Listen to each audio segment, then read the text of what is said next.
Right. So once again, so people like I'm from Sri Lanka. Sri Lanka is a country rich of culture, wildlife, heritage, and beautiful, beautiful beaches. And this is where I live. This is a tiny island hanging down the Indian subcontinent, and this is where I live, Peradeniya.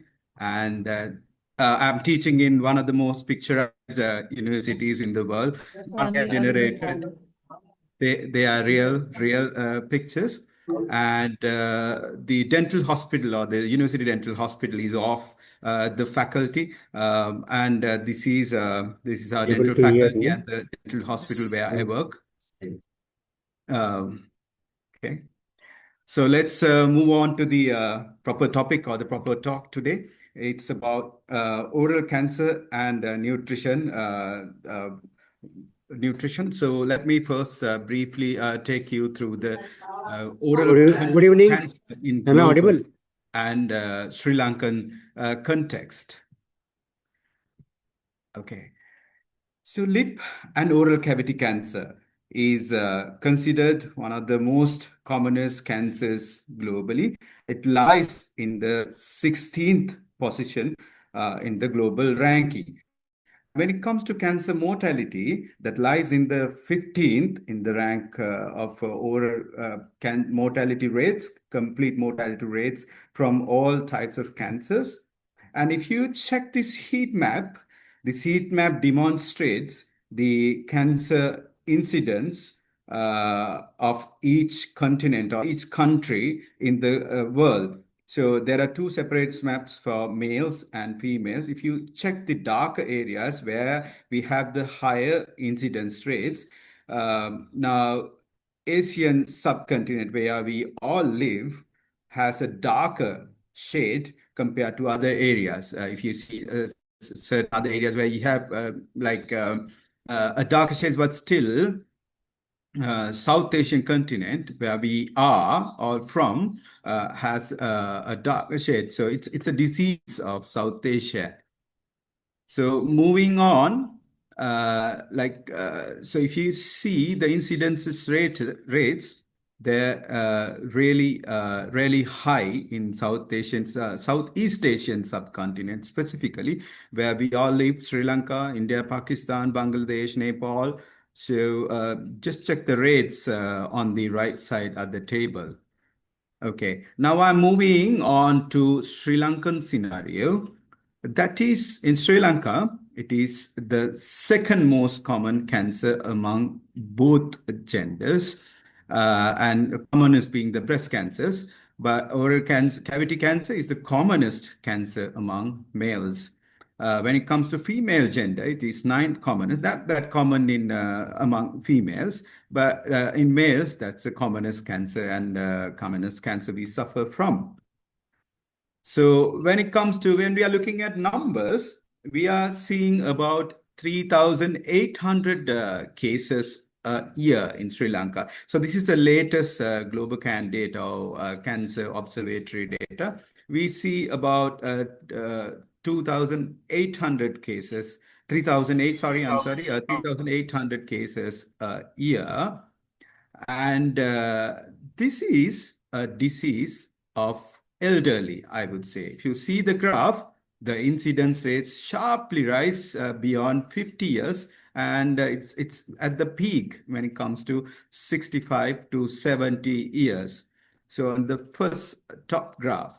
Now, sadly, these trends are still rising despite the advances of technology, medicine, surgery, surveillance, AI. Now, this second graph shows that this is sharply rising still among the population. This may be due to the awareness, one thing, but still, when it comes to the figures, the incidence rates are still increasing, and I'm looking for a day where this graph comes down there, where we all can be happy. So when you are moving into the etiological factors, so this is a disease of South Asia, as I mentioned you earlier, and this is blended with South Asian culture and socioeconomy. This is a disease or the cancer of South Asian subcontinent.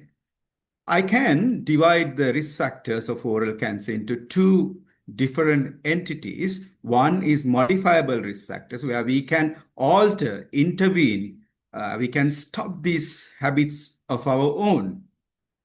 But when we move on into the other factors where we can't modify, or the non-modifiable risk factors, as I mentioned earlier, elderly population has a higher risk of getting this disease, and it's common among males.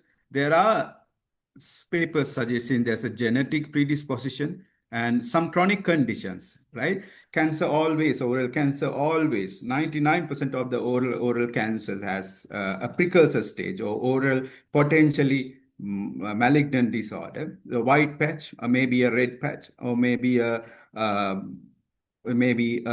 skin disease, or maybe a mixed white red patch, maybe a little growth. There are certain other entities which I'm not going to go into details, which is not the topic for today.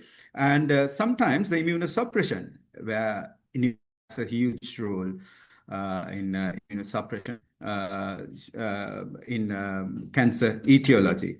So let me move on to the modifiable risk factors. The important ones are, as I mentioned you, this is a disease of South Asia, and I'm sure you all can recognize this. This is betel quid. Betel quid chewing is the most significant, that's the most important etiological factor in Sri Lankan content. I'm sure that is common in India and other countries as well. So we have different varieties, but so in Sri Lankan betel quid, we have tobacco, areca nut, betel leaf, and slake lime. Slake lime reduces the pH, as well as slake lime pH changes the pH and improves or increases the release of tannins, resins, alkaloids, which are most of them are carcinogens of betel leaf and areca nut. So they exaggerates the effect of carcinogenicity when it comes to betel leaf or the betel quid. So I must talk about areca nut here. So areca nut contains, areca nut is a very important etiological factor in oral cancer.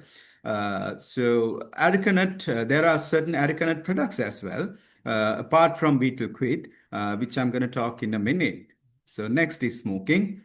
Smoking is bad for oral health as well as general health, as you all know. It can cause oral cancers. Yes. Next is non-smoked tobacco, non-smoking tobacco products. So we have different varieties sometimes coming from Europe, sometimes coming from South Asia.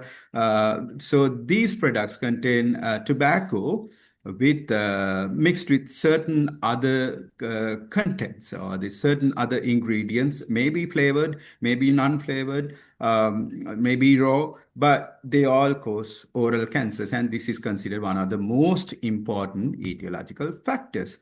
Let's move on to the South Asian scenario. I'm sure you all must have seen these boutiques, shops selling these different tobacco and areca nut products. These are the disease, or these are endemic now in our content. These are sold in front of schools.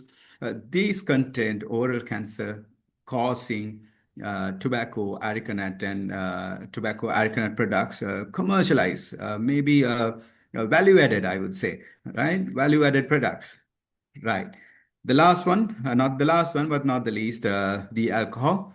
So this causes oral cancers, of course. This is the most common reason for oral cancer in European population. They drink a lot of alcohol compared to us, I would say. So their cancer is mainly confined to floor of the mouth, but floor of the mouth. Unlike in South Asian continent, we see most of our cancers in the buccal mucosa and retromolar region. So this is this is an etiology for oral cancers in the floor of the mouth. Okay, how do they present to us? I'm going to go through a series of pictures now. they can present as an innocent ulcer, long-standing ulcer, usually painless like this. Initially, we might think this is a tongue bite, but later, when this does not heal, they present to us or they present at the advancing stage. So sometimes we diagnose them as oral cancers. This could be a little growth on the lip, ill-defined growth with a little bit of a necrosis on top. And this is another form. So this was also a cancer found in my clinic. Okay, this could be widespread whitish lesion intermingled with red areas, right? So initially, when you look at it, looks like a candidal infection. But when we sometimes treat for candida, it doesn't resolve. So we do a biopsy and comes as oral cancer. Right. This is a case I found very recently. Interesting presentation of a bus driver. So he did not notice he was wearing a denture. Later, he thought this is due to denture trauma. And ultimately, because this is not healing, even though he discontinued the denture, came to me and found out there was a cancer in the floor of the mouth. Right. Sometimes they can present as the lymph nodes on the neck, progressively encroaching lymph nodes in the neck. On the right side, you have a bigger version, and on the left side, you have the bigger version. On the right side, you have the smaller version. Okay, this is what we often see in our clinics. So what up to now, what you have seen the lighter version or the milder version, here you see the bigger version, the extensive involvement of the maxilla with oral cancer. So management is often multidisciplinary. As you can see, Dr. Malika standing in our team, a multidisciplinary meeting on this picture here. She serves as one of the most important members of our team. She's helping us a lot. This is multidisciplinary, of course. So we have oncologists, oral surgeons, prosthodontists, physiotherapists, speech and language therapists, importantly, nutritionists, oral pathologists, general pathologists. Everybody helps in deciding the management. In fact, we are lucky. We work in a dental teaching hospital. We have almost all the facilities to give the most ideal treatment in the world for the patients. We have two dedicated dental operating theaters as well as 3 ICU beds. So it's all dental. So we have luxury to do all long surgeries or the ideal management for the patients. Now, next, we move on to the treatment part. The treatment is mostly surgical. So as you can see, there's a patient who had an oral cancer on the tongue. Even though it looks very tiny, when it comes to the resection, when it comes to the removal of tumor, you have to remove a part of healthy tissue as well. So on the second picture, you can see how it looked like after the resection. Okay. These cancers necessitate the neck dissection, because they easily spread into a lymphatic system on the neck. They drain into the lymphatic system of the neck, especially cancers of tongue and the floor of the mouth. They need dissection of the neck to remove that last tiny bit of the oral cancer. Because that's the standard management as well. So this is ongoing process of neck dissection.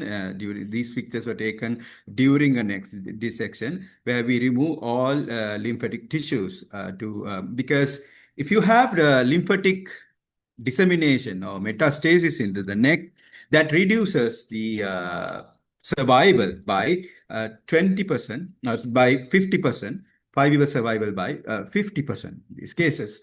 I'll move on to once we remove the cancers, we have to restore the tissues. So we do a reconstruction. So we often do microvascular reconstruction for most of our cases, because they were extensive resections.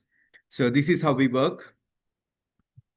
And what you see here is 10 times the magnification of artery and the vein, which is anastomose after these tissues being put.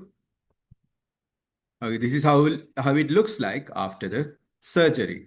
So next, the most important thing is the rehabilitation part. We have a huge team working with us in rehabilitation, including a nutritional team, speech and language therapist, physiotherapy unit of teaching hospital Peradeniya, and we have occupational team as well. So they all work together. We all work together hand in hand to give the best possible outcomes for the patients here.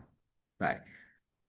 Treatment of oral cancer is not only stop at surgery. So it is usually combined with radiotherapy and chemotherapy, sometimes immunotherapy, not really common in our part of the world, but still that exists in the Western world, and gene therapy as well. So it doesn't stop at the surgery. So it needs a combination of all these. So, what are the challenges we face when it comes to nutrition, oral cancer per se, like oral cancer in combination? The late presentation. This is a gentleman recently presented to me with extensive cancer where he didn't seek treatment at the initial stages. This is which is a usual scenario we see in our clinic and presented at this stage, late presentation. These presentations necessitate complex, very complex resections, complex surgery. Sometimes we can't operate in this kind of case, obviously. So this is a palliative treatment. This is for palliative treatment, obviously, but the surgeries we do, usually they present at the stage 3 or 4.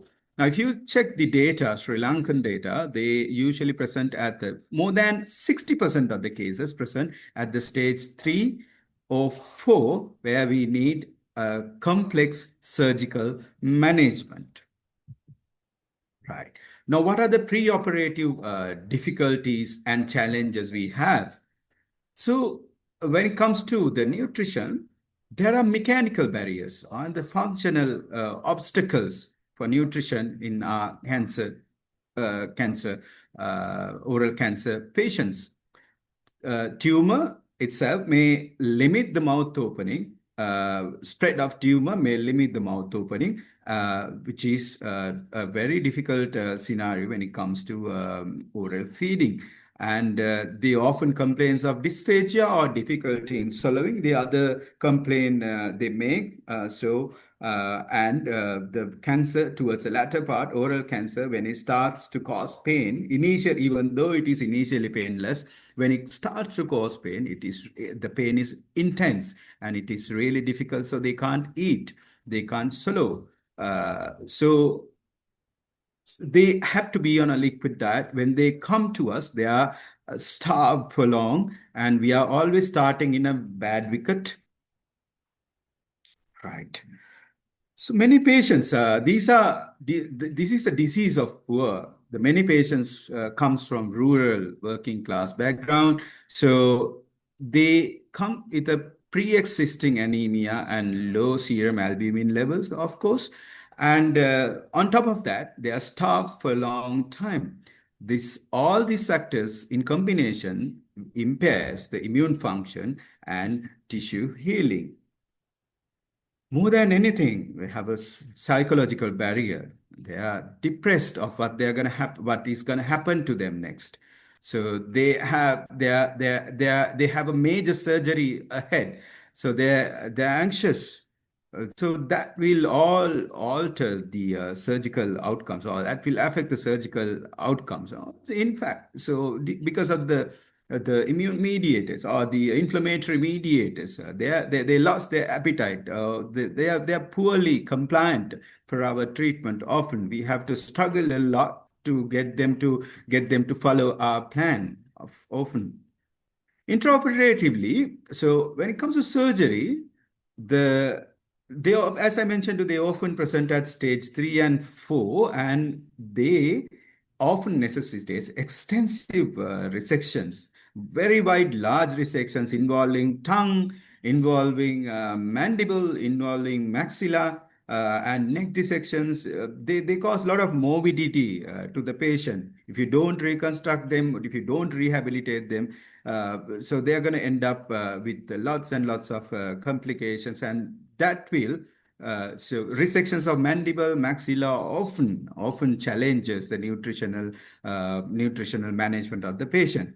Also, when you do all these complex resections, you need bigger reconstructions. You need tissue there. Then only we can rehabilitate the patient. These complex reconstructions are usually the free flaps, where we take tissues from distant part of the body, radial forearm, anterolateral thigh. The fibulas are the common ones, but we can do scapulas and other flaps, other free flaps as well. You need the bigger tissues, and that's a standard of the world. So microvascular free flap reconstruction is the standard of the world. So when you do all these, you need certain significant amount of rehabilitation. Otherwise, they're going to end up having poor outcomes, right? These are some pictures, some disturbing pictures, but still I thought of sharing them. So the resections are really large resections. So this is what we call the cervical pull-through approach and resection. So we have to flow the mouth out because the tumor was extensive to resect. So these were the resections, and imagine the amount of rehabilitation they need after reconstruction. So this is another one. And as I mentioned, these pictures earlier shown bigger reconstruction options, right?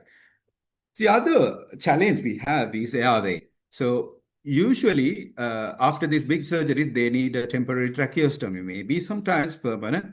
If they involve the upper airway, the tumors involve the upper airway, they need a permanent tracheostomy that hinders or resists or interfere the oral intake, and maybe post-operative edema can interfere the oral intake. Like post-operative challenges, we have flap survival and wound healing. Once these flaps are placed, they need extensive surveillance, monitoring. They need extensive, extreme care because they are tender, baby, just born. So they need a good nutritional support. And poor nutrition always threatens the survival of microvascular free flaps, leads to infections and sometimes catastrophic wound breakdowns. Wound breakdowns, unlike in other part of the body, are really catastrophic because when there's a intraoral wound breakdown, that will lead to a salivary leakage into the neck. So the process is never ending afterwards. So they often need alternative feeding routes. I'm sure my colleague is going to talk about all these options, so we can have a discussion a little later. They often have NG tubes initially, but later some of them might need PEG tubes for feeding. Otherwise, the oral intake is not adequate until the rehabilitation is over. The next phase is adjuvant therapy. Surgery is just the phase one. It's not the only option. They need to go through a radiotherapy and chemotherapy. So as you all know, radiation and chemotherapy is it carries a lot of complications, side effects, and mucositis, xerostomia, mouth like dry mouth, mucositis is painful, ulcers in the mouth, inflammation of the mucosa, secondary to radiation and chemotherapy. So those are the challenges, bigger challenges for oral intake nutritional therapy. This is Refrigny syndrome is one of the important aspects of starved patients. You are experts in this. I'm not going to talk about it. And what I want to mention is this is largely ignored. Thanks to Malika, Lasit, and the team, we are in a very we are in a better wicket. So they assess our patients thoroughly, and they help us a lot. And I must thank the entire nutrition team of Sri Lanka. So physicians, thank you. Right. So very rarely you can get complications like a chyle leak. So this is not very often, but you can get this chylous leak where the thoracic duct injured when you do the level 4 neck dissection in the left side. This requires urgent nutritional intervention as well. Management contains urgent nutritional intervention as well. Not very common, but still we need your help. So, in a summary, the oral cancer, I should conclude now.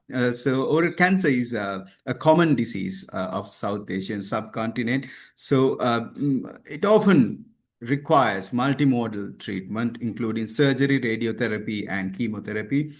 So that all these factors impair the nutrition, affecting chewing, swallowing, taste, and oral intake.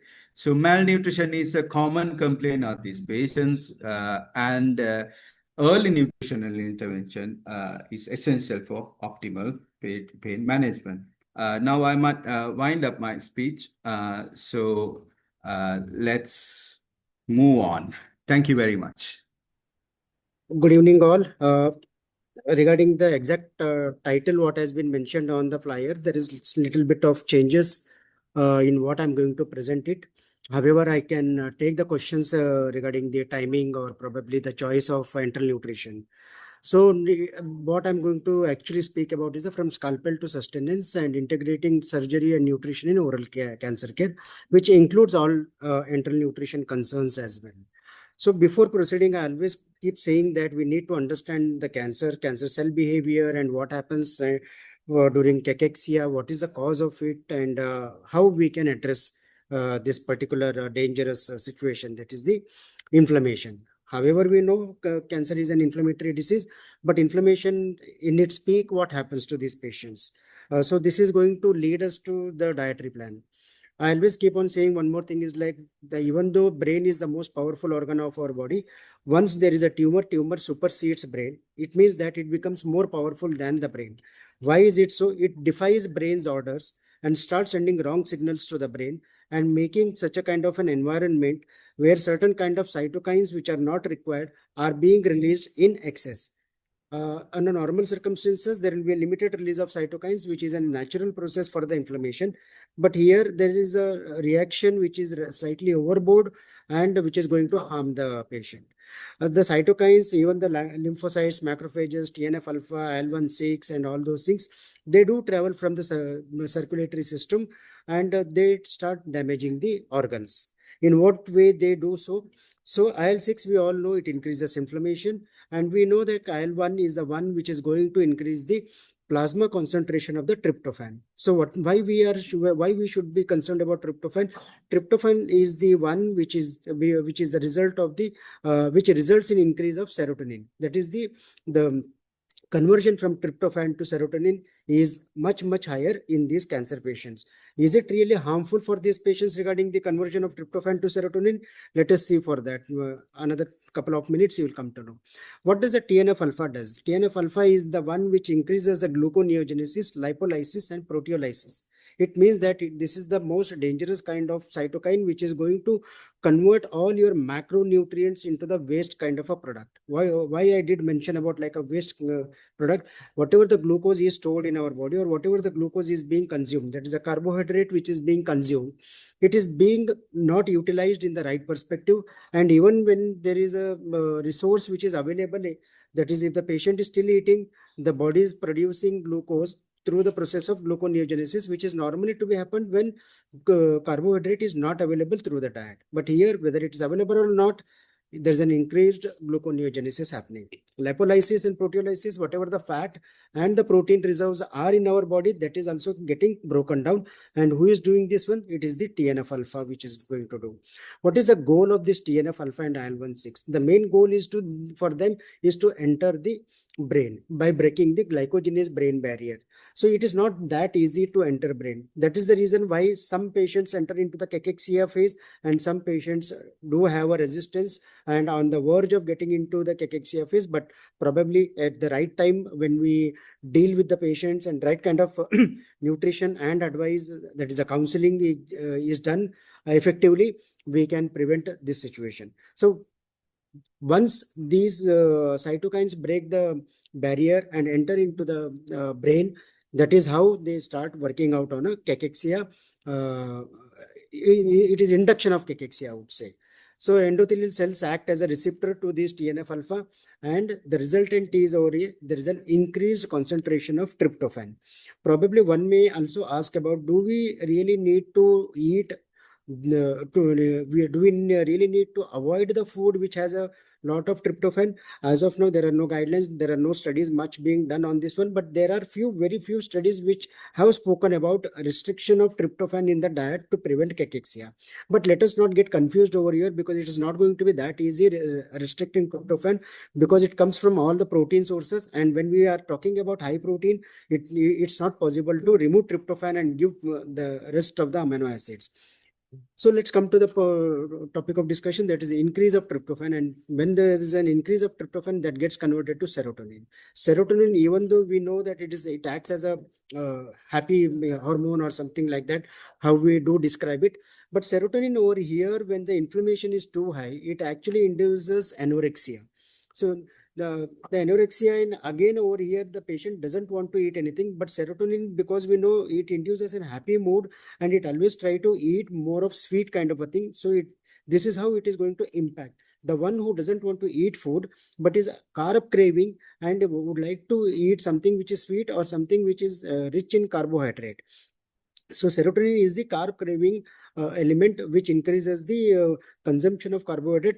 Probably in the most commonly it is being seen, they start consuming a lot of fruit juices. There are two aspects. One, probably they think that fruit juices are going to do miracles and give a preventive aspect to the nutrition to the body. But no, it is not going to be like that. Here, the serotonin is going to be harmful for the patient. And this has induced anorexia, and there's a increased carbohydrate consumption from the patient. Now let us come to the IL-1. So IL-1 is the one which is responsible for food intake, and how this responsibility gets hampered over here is IL-1 induces decreased GI motility. It reduces the SCL secretion, increases the chances of infection, and it reduces ghrelin and increases leptin. So when we say it reduces ghrelin and increases the leptin, the patient is not going to feel hungry. So the patient, as we come across, many of these patients do say that there is a poor appetite now. So there is a activity which is been reversed. Like, to feel hungry, there should be an increased ghrelin, and when you are full of your food, leptin should get reduced. But here it's happening exactly opposite. Also, as we know, it is reducing the GI motility. That is why there's a delayed gastric emptying. So all these activities combined, if you see, that induces sarcopenia. So there is a sarcopenia. When sarcopenia is normally what we understand, there's a breakdown of the muscles. Here we are talking about the sarcopenia, that is a cachexia, and exactly not sarcopenia. Sarcopenia is the loss of only muscles, whereas cachexia is loss of muscles along with the fat. So here what happens, once the muscles get broken down, there is one element known as signal transducers activators of transcription, that is STAT3. STAT3 is located in muscle. So when muscles are broken down, this starts releasing. These red triangles are depicting the STAT3. So once there is an increased STAT3 being broken down, they increase the cytokine induced pathway. So whatever the cytokine, what we saw till now, IL-1, IL-6, TNF alpha, what that activity is being happening. So increase of STAT3 also promotes the activities of these cytokines. So what actually the end result of this STAT3 is that it reduces the development. It means that it is not allowing the body to progress further. In other terms, in a very clinical terms, if I would like to use that, it is refusing the body getting converted from catabolic stage to the anabolic phase. So that is why in a very small element, it has been described as reduced development.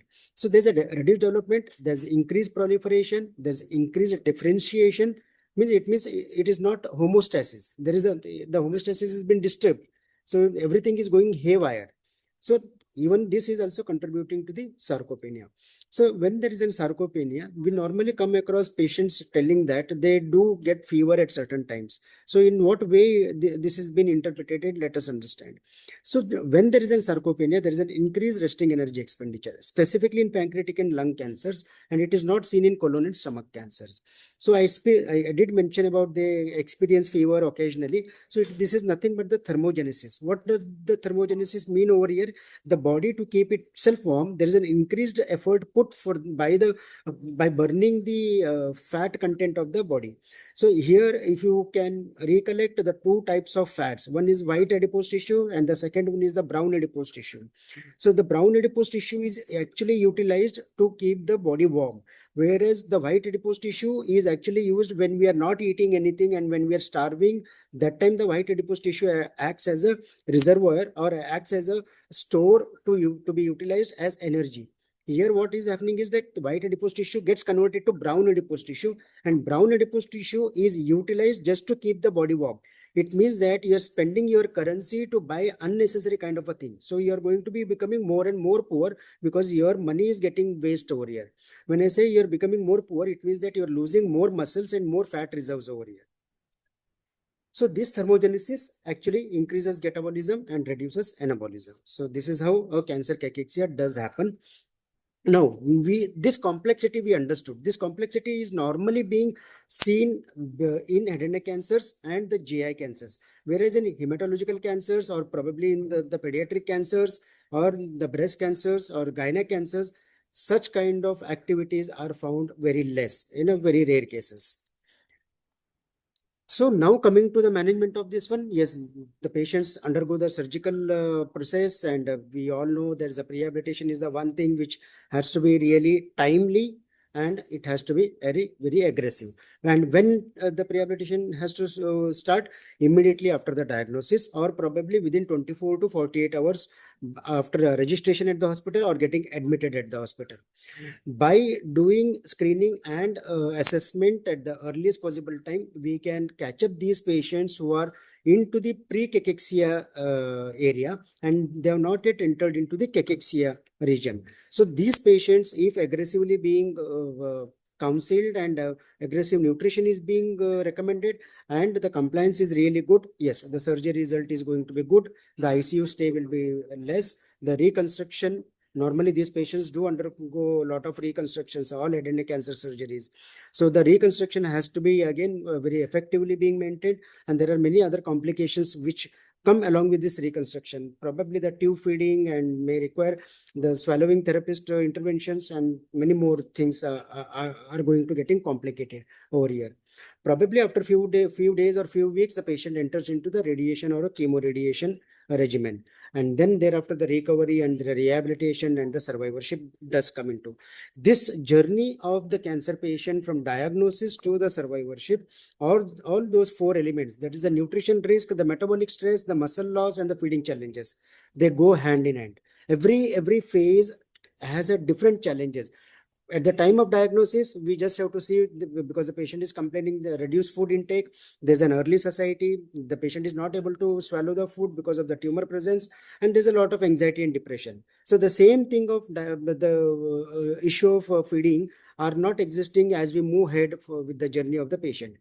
During the prehabilitation, we have to see that the patient has been properly counseled, oral nutritional supplements are rightly being prescribed, immunonutrition are being considered at that time if required. During prehabilitation also, sometimes enteral nutrition is required. Identifying these patients, if they are consuming less than 60% of the daily requirement, immediate we need to recommend these patients for the enteral tube insertion. So that is normally we do at TMH. The moment we have when we take the feedback of the food consumptions, the recall of the food consumption, and if our assessment says that the food consumption is less than 60%, we recommend these patients for enteral tube insertions. So then the surgery, yes, the perioperative phase, our role limits over there. The intensivists are the one who are going to take care of it, and so our role during the perioperative is nullified over here. When the patient comes in the ICU, yes, within 24 to 48 hours, we should start feeding the patient, and gradually we need to meet the required calorific values in the next 24 to 48 hours. So starting the feed within 24 hours and in the next 24 hours meeting the targeted value. If it is not possible in the next 24 hours, the maximum is 72 hours without any complications of the patient. If the patient is not having any post-operative complications, you should be able to meet the target values of the calorific content by 72 hours. So that is the third or probably the fourth day. Fourth day is something which we normally, by third day, you should be able to meet the requirements. Doing the reconstructions, yes, there is a swallowing difficulties and probably the tube feed need to be continued, or there may be a transition of the feed from the enteral to the oral feeds. Chemoradiation, it has its own challenges. The earlier speaker also spoke about the mucositis dysphagia, xerostomia, and there are many other trismus and other conditions do complicate feeding these patients. Survivorship is a different area. Let us not discuss as of now. When the patient undergoes a surgery, he actually faces a lot of issues like hypermetabolism, systemic inflammation, insulin resistance, accelerated muscle proteolysis, and negative nitrogen balance. And all these things do complicate and increase the chances of failure of the flap, or there's a delayed wound healing, there are chances of infections, there are chances of increased length of stay of the patient, and poor tolerance to the forthcoming treatment. It may be the chemoradiation or any adjuvant therapies. So here one slide very interesting, why what I came across is like very why muscle health is so important over it. However, the muscle considered in this particular study was the temporalis, the TMT. The temporalis muscles was found to be someone who is having less than 4.56. This lady was measured around 4.56. That was quite less than 6.24 is the standard. After the treatment, within 6 months, she got a recurrence of the disease at the same place. Whereas there's another lady of 74 years whose muscle, the TMT indices were almost 6.56, which is more than the required 6.24. So she had a really good muscle mass, this temporalis muscle mass, and there was no recurrence for this patient. So muscle mass is really very important, and we need to be really focusing upon building up the muscle mass or probably preventing the muscle loss. Rehabilitation is the first point where the recovery, what we think about it. If rehabilitation is really strong, the rehabilitation will be really very good. And not only that, the quality of life and the productive life of the patient actually depends upon the rehabilitation, and it doesn't depend upon the recovery phase. If rehabilitation is really weak, the recovery will be really very bad and prolonged and challenging the patient's productive life. So any kind of situations where you come across like mucositis, xerostomia, or whatever the conditions you come across where you are not able to feed the patient at least 60% of the daily requirement, enteral nutrition is the choice of the feeding.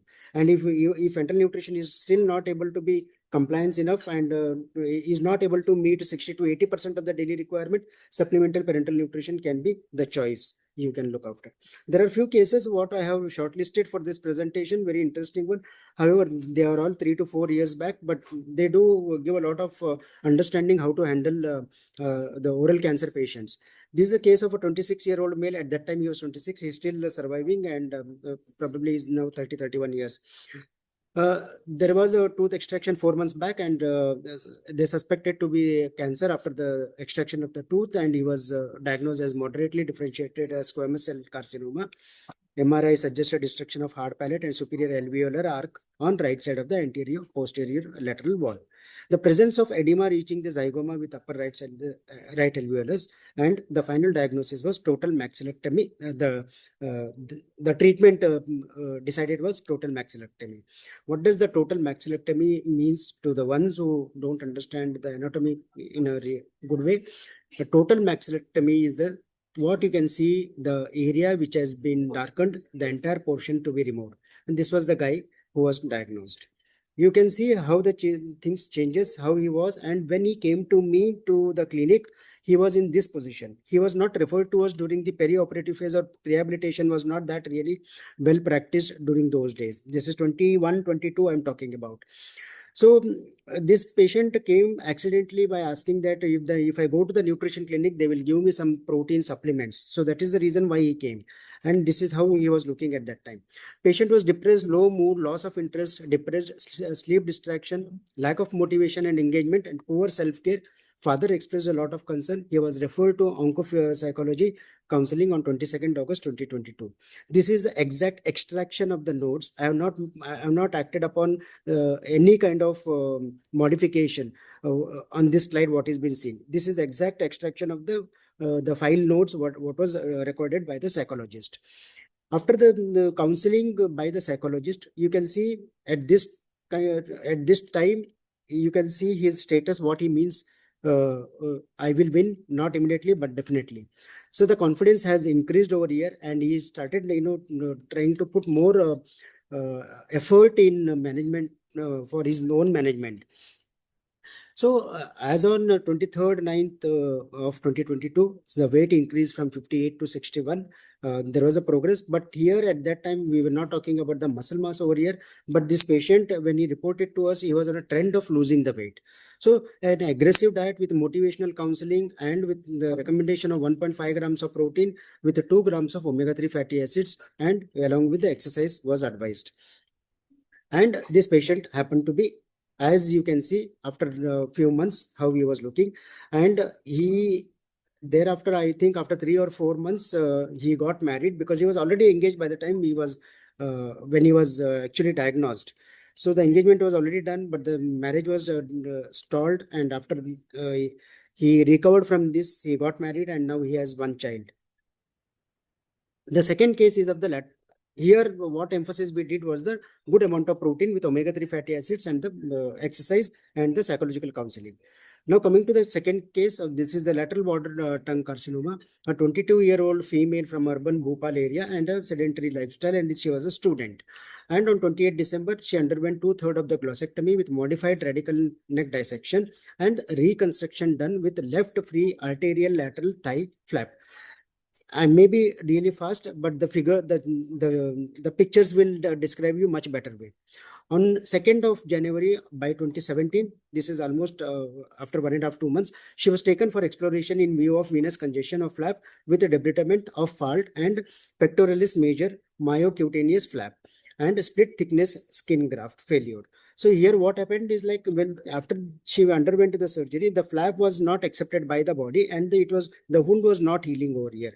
By accidentally, she was already referred to us, and she was already on enteral nutrition. She was on RT tube. The doctor who met us during the ward rounds, he just casually said, just see, this flap is not being accepted. Is there anything wrong with the nutrition? Can you change the nutrition regimen and see if something can be done for this girl? So when we changed our regimen of prescription to her, this was the status. And after 2 weeks, whatever the new diet we gave it to her, so this was the wound healing has already been started and had made a really good progress over here. So this is after a few weeks, I would say, probably it's after 1.5 month.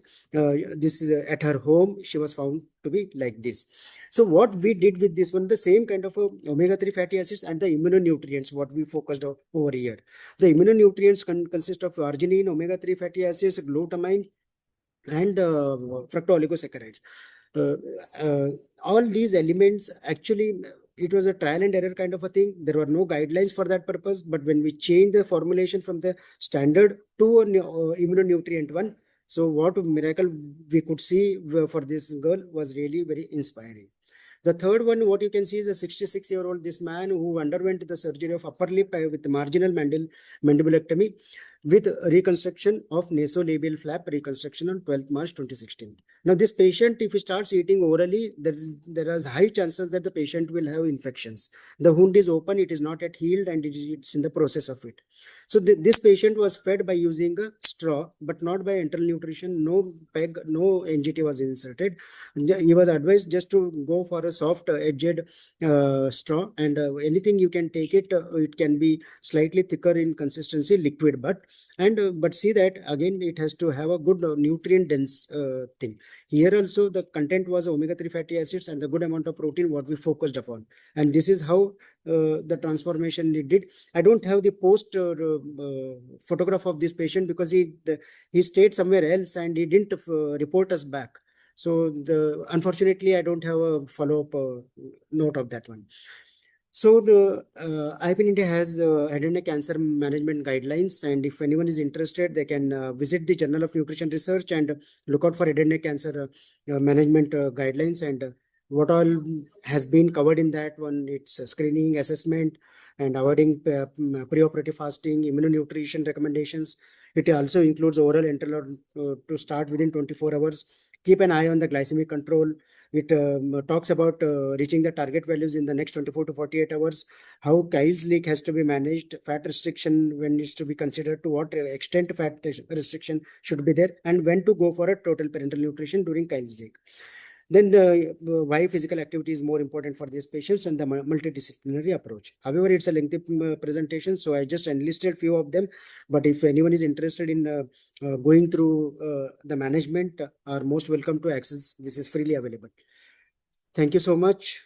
Okay, so we have already had 2 excellent sessions covering the surgical management of head and neck cancer and also the principles of nutrition care in these patients. So in the last session, I'd also like to move from theory to practice. So through 2 cases, we will discuss how nutritional assessment and intervention can be integrated to improve the overall outcome of head and neck cancer patients. At the end of this presentation, I hope to demonstrate 3 key points. First, head and neck cancer patients are among the highest risk groups for malnutrition. Second, the nutrition assessment and intervention should be integrated into the cancer care from diagnosis through treatment. And finally, appropriate nutritional support can directly influence treatment outcomes, including recovery after surgery and the ability to complete chemoradiotherapy. Before I start my case discussion, in this slide, I want to highlight why nutrition is important in head and neck cancer patients. I think we have already covered this part. Now, as you all know, malnutrition is extremely common in these patients. These patients, they frequently experience reduced oral intake due to symptoms like pain, dysphagia, chewing difficulties, and tumor-related obstruction. And in addition, their treatment, the surgery and chemotherapy, will further impair their oral intake through mucositis, xerostomia, taste changes, and swallowing difficulties. So as a result, malnutrition develops, and then malnutrition is associated with poor wound healing, increased risk of infection, prolonged hospitalization, treatment interruptions, and finally poorer survival.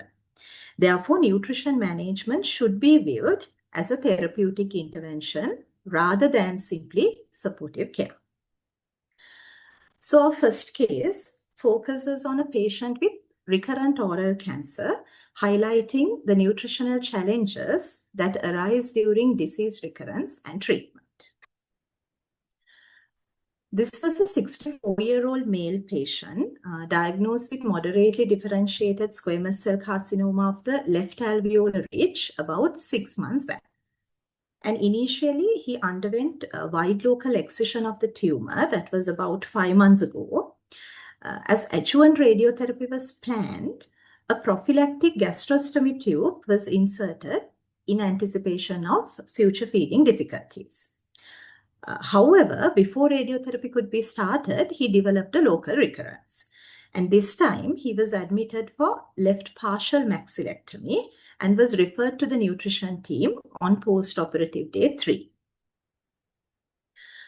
So when we assessed him on post-operative day 3, we found that during the preoperative period, despite having a PEG tube in place, patient had remained mainly on oral intake, and he was consuming mostly liquid food. And due to the symptoms like loss of appetite, oral pain, and painful swelling, his intake was suboptimal. And as a result, he had lost 8 kilograms during the preceding 6 months. On examination, he was cachectic with significant muscle wasting and subcutaneous fat loss, with some features of multiple micronutrient deficiencies. His weight was 52 kilograms and the BMI was 17.5 kg per square meter. The investigations revealed anemia and low albumin level and a few electrolyte disturbances. He had low magnesium level and lower normal phosphate levels. So when considering his nutritional risk, Several findings indicated severe nutritional risk in this patient. One thing is his BMI being 17.5.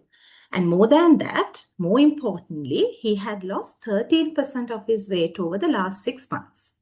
So when we combine these two phenotypic criteria with reduced intake and active cancer, they satisfy the criteria to diagnose severe malnutrition under the GLIM criteria. And on top of that, he also had high risk for refeeding syndrome due to his low BMI and unintentional weight loss. When we consider why this patient was at high nutritional risk, we can find multiple risk factors contributing to that. First, the oral cavity cancer itself has impaired his normal eating. And second, he underwent 2 major head and neck surgeries, including a partial maxillectomy. Third, he had significant pre-existing weight loss and inadequate intake. And finally, the radiotherapy is expected to further worsen his oral intake through mucositis and swallowing difficulties. Therefore, without nutrition, further deterioration of his nutritional status was highly likely. In keeping with that, the immediate goals of our nutrition therapy was to start cautious feeding while monitoring for refeeding syndrome. And our long-term goals included maintaining nutritional status throughout the radiotherapy treatment, to minimize treatment interruptions, to improve overall functional recovery. And the ultimate goal was not only nutritional improvement, but also successful completion of oncological treatment and rehabilitation. This is the nutrition prescription we had for this patient. The estimated requirements, initially an energy target of 10 kcal per kg per day due to the risk of refeeding syndrome, and to gradually increase it to 35 to 40 kcal per kg per day. Protein requirements were targeted to be 1.2 to 1.5 gram per kg per day, and fluid requirements to be adjusted according to his clinical condition and hydration status, roughly between 30 to 35 ml per kg per day, and 1 RDA of micronutrients to be supplemented. Regarding the feeding route, now the presence of a prophylactic PEG tube was a major advantage in this patient. His gastrointestinal tract was functional, making enteral nutrition the preferred route for this patient. And the PEG feeding enabled us to deliver a reliable amount of calories and protein without depending on his oral intake. So the feeds were gradually advanced to target levels while monitoring gastric tolerance.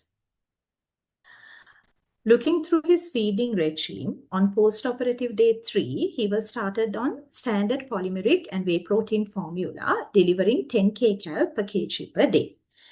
So his magnesium level was replaced by intravenous route and IV thiamine 100 milligram daily, given to prevent refeeding syndrome. By post-operative day 4, his phosphate level, which was at a lower normal level, further reduced. And we also noticed low potassium level. So these were corrected with oral phosphate tablets and intravenous KCl respectively. By post-operative day 5, his energy delivery was increased up to 25 kcal per kg per day, and by post-operative day 10 to 40 kcal per kg per day. He was also supplemented with 1 RDA of water-soluble and fat-soluble vitamins. Throughout this period, close monitoring was done, especially for signs of refeeding. His serum electrolytes were monitored daily, the cardiovascular system vitals, and features of fluid overload. Other than these, we also monitored feed intolerance, hydration status, bowel function, and PEG site condition as well. After 2 months of nutritional intervention, patient gained approximately 1.5 kilograms, and his mid-upper arm circumference improved by 0.5 centimeters. Feed tolerance remained good, and nutritional status improved. And most importantly, he recovered adequately from the surgery and was able to proceed with radiotherapy without a significant delay. Why this weight gain matters? Now, a weight gain of 1.5 kilograms may appear modest, but in an oncology patient, especially recovering from major surgery, it is clinically significant. So these weight gains suggest reversal of negative energy balance and stabilization of nutritional decline. And also, the guidelines highlight that maintaining or improving weight during cancer treatment is associated with a better wound healing, improved functional status, and greater treatment tolerance. So the focus should not only be on weight gain, but on preventing ongoing catabolism as well. Several important lessons emerge from this case. The patient was already malnourished before second surgery. The existing PEG tube provided a valuable opportunity for immediate nutritional intervention. Early referral to the nutrition team allowed prompt assessment and management. And most importantly, nutrition support contributed to recovery and facilitated completion of radiotherapy. So what do the guidelines recommend? Now, the current oncology and head and neck cancer guidelines consistently recommend early nutritional screening and intervention. Guidelines also show that patients receiving structural nutritional support generally experience less weight loss, better treatment adherence, and improved quality of life. Evidence also supports the selective use of prophylactic feeding tubes in patients expected to develop severe treatment-related dysphagia. So our patient's course reflects these recommendations in clinical practice. As Dr. Madawala highlighted, successful management required collaboration between a multidisciplinary team, and a nutrition team played a central role in this. So in summary, this case illustrates how timely nutritional interventions transformed a patient with severe nutritional risk into one who recovered from surgery and initiated radiotherapy successfully.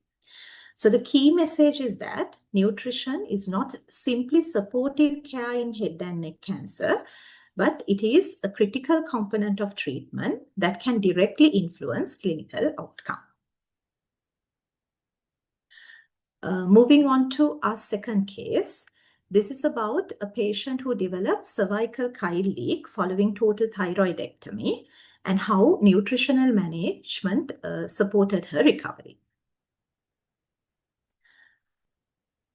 First, I will introduce our patient.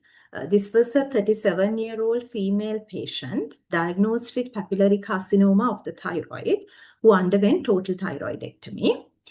She was referred to the nutrition team with suspecting cervical chyle leak for further management.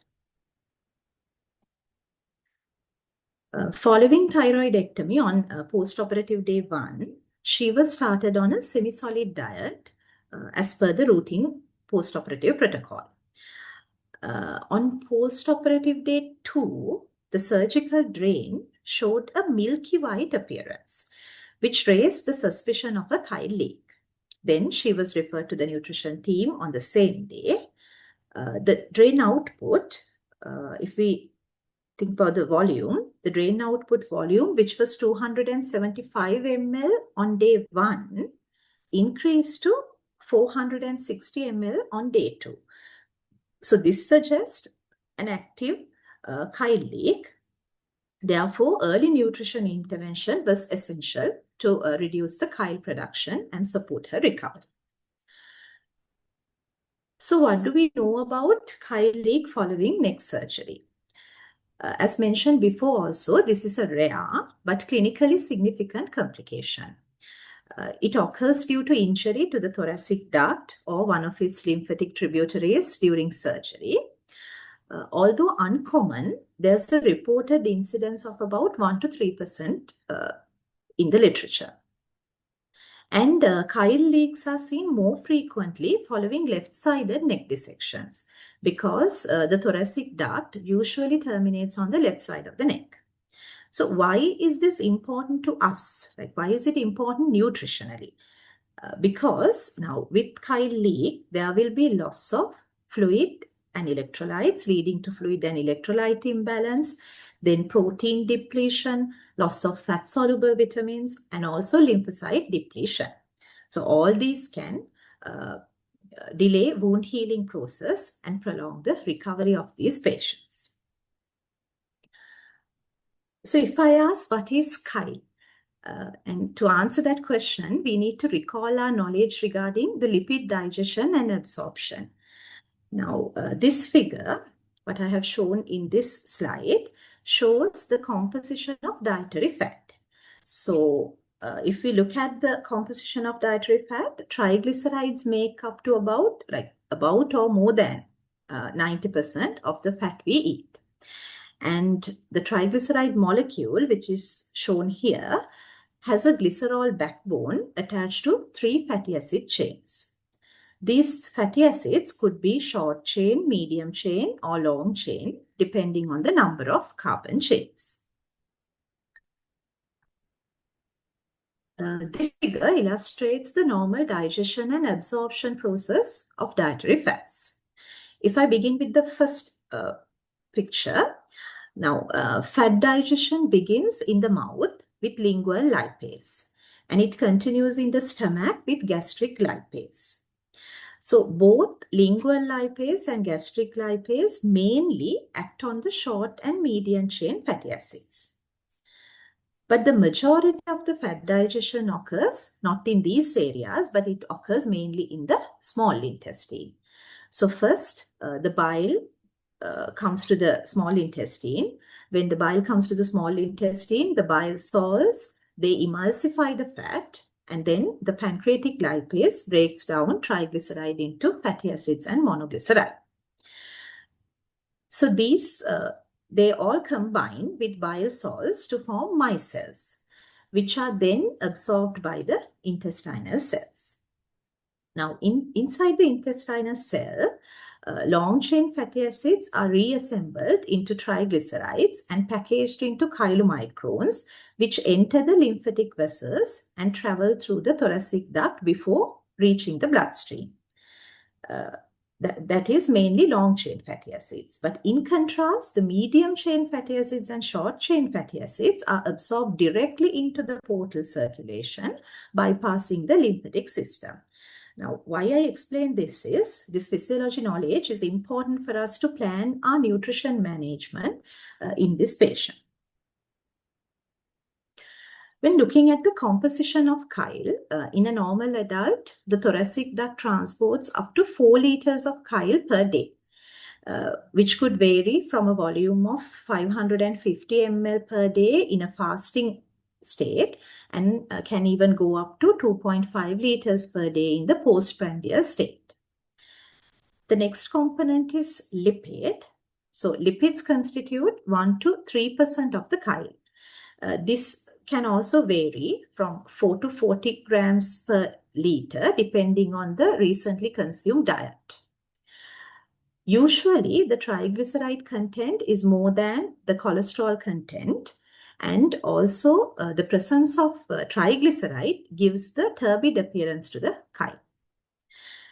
The other component is protein. Now, protein in chyle is also the amount, if we think about the amount, it is approximately 3%.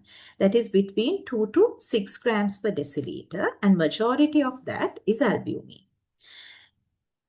In a patient with an external loss of chyle of 1 liter per day, it is estimated that the albumin loss to be 30 grams per day.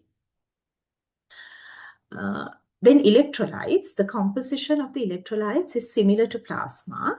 Therefore, with chyle leak, patients can have electrolyte disturbances. We need to monitor them carefully. And chyle also has cells. Now, especially the chyle is rich in lymphocytes. Therefore, its loss can, if it remains for a prolonged period, the loss can lead to immunodeficiency as well. And micronutrients wise, there could be loss of fat-soluble vitamins, and significant loss of selenium is also reported in some cases. How can we diagnose chyle leak? First, the appearance. Like the appearance of a milky drain should raise the suspicion, especially in post-operative patients who have undergone neck dissections. If drain fluid is analyzed, if we send a drain fluid for analysis, it will detect fat globules and lymphocytes, so that will give us a clue. But for biochemical confirmation, we need to send a sample of drain fluid to look for the level of triglyceride. So if the level of triglyceride is more than 110 milligrams per deciliter, that confirms a chyle leak. We can also send a drain fluid for lipoprotein electrophoresis, which will show chylomicrons. So in our patient, the drain fluid analysis detected a triglyceride level of 793 milligram per deciliter on postoperative day 3, which confirmed our suspicion. Coming back to our patient, the nutritional assessment on day 2 revealed that patient had no history of recent loss of appetite and loss of weight. But we found that she was without proper nutrition for the last 3 to 4 days because of the surgery and the pre-op fasting period. Her BMI was within normal range. It was 22.6 kg per square meter, and all blood investigations were normal, including the serum electrolytes. According to nutrition screening tool NRS 2002, she was at risk of malnutrition. Now, that was because now, although nutritionally stable before surgery, the development of chyle leak placed her at significant nutritional risk due to the loss of nutrients in the chyle. The primary goals of nutrition therapy in this patient were to reduce chyle production and allow the leak to heal spontaneously. This helps avoid the need for further surgical intervention whenever possible. And at the same time, it is important to maintain adequate energy and protein intake to preserve her nutritional status and to prevent catabolism. So these were the estimated requirements in this patient. 25 to 30 kcal per kg per day of energy, 1.2 to 1.5 gram per kg per day of protein, and fluid according to her hydration status, and especially micronutrients and supplements. We plan to give a 1 RDA of water-soluble vitamins and 2 RDA of fat-soluble vitamins. And these patients may need essential fatty acid supplements if they are placed on low-fat or fat-free diets for a prolonged period. From nutrition point of view, how do we manage a chyle leak? Now, this depends on the type of chyle leak, which is classified according to its volume. So if the volume of chyle leak is less than 300 ml per day, it is considered as a low output chyle leak. And if it is above 800 ml per day, it is considered as a high output chyle leak. And anything in between as a moderate output chyle leak. If the chyle leak is a low output chyle leak, this can usually be managed while continuing oral nutrition, or if the patient cannot tolerate oral, enteral nutrition. So most of the patients tolerate oral or enteral nutrition when they have a low output chyle leak. What are the options now? The options could be, we can give them oral clear liquid diet. So where we can give water, fruit juice, beverages, things like that. And then they can also be given fat-free, carbohydrate-rich liquids which contain adequate protein. The oral diet can be supplemented with commercially available MCT oils or MCT powders. Now, MCT oil can be added to other liquids, but we have to be careful that we need to start with a smaller volume and gradually increase according to patient's tolerance. MCT oils are usually not palatable, and if given in large amounts, they can even cause diarrhea. If the patient cannot afford MCT oil, because sometimes they are expensive, not freely available, but still we can always give them coconut oil, which is a rich source of MCT. And another source is oral nutrition supplements that contain MCT, which are semi-elemental or elemental formula. Now, if the patient is tolerating these liquids, we can even advance the oral intake to low-fat or fat-free diet. As I mentioned earlier, if the patient is on a fat-free diet for a long time, we need to supplement fat-soluble vitamins and essential fatty acids. And also remember that always when patients are continuing oral diet, we need to carefully, like daily, we need to carefully monitor the drain output to check whether it is increasing in volume. And also we need to check the color, like to get an idea about the persistence of chylomicrons in the drain. But if it is a moderate to high output chyle leak, we may need to change our nutritional management. So we might need to keep the patient nil by mouth and may even need to give total parenteral nutrition if the chyle leak persists for a prolonged period. So what happens when we give nutrition directly into the venous system through parenteral nutrition? These nutrients do not travel through the lymphatics. This supports the healing of active leak, and patient will also get adequate calories and protein. But we always have to carefully monitor and replace the fluid and electrolyte losses as well. How did we manage our patient? Following discussion with the surgical team, the nutrition management was planned based on the volume of the chyle leak and the patient's clinical status.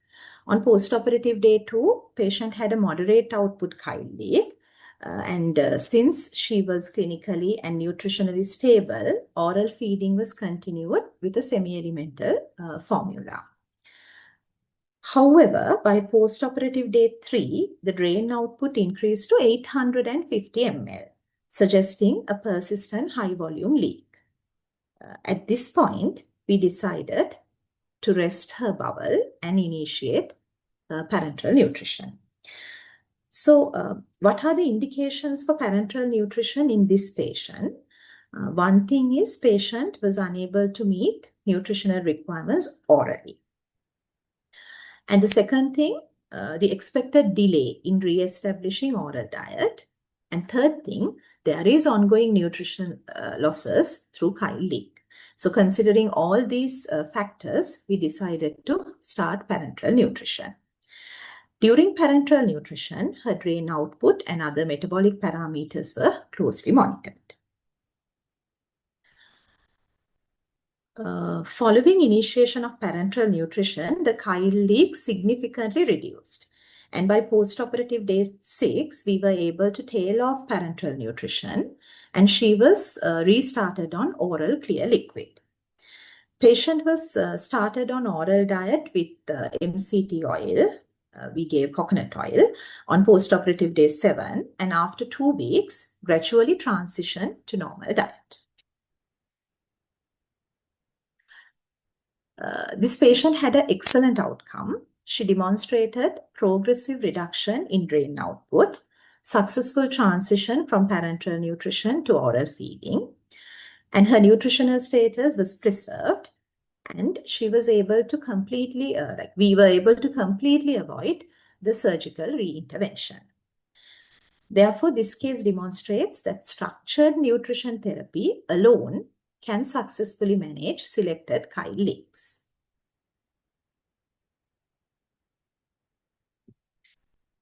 In conclusion, this case highlights the important role of nutrition in the conservative management of a rare surgical complication.